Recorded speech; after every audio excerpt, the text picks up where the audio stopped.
Beklenendi, özlenendi, geldi ruhum tazelendi.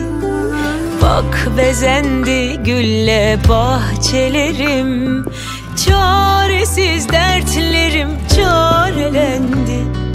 Ömrüm ömrün kadar olsun, sensiz geçen güne sitemkarım. Eksik ne varsa koydun yerine, sana minnettarım. Dün gece başımı yastığa koydum, şükrettim varlığına. İkimizi düşündüm uzunca bir süre, dualar ettim sağlığına. Sensiz bir güne gittim öldüm.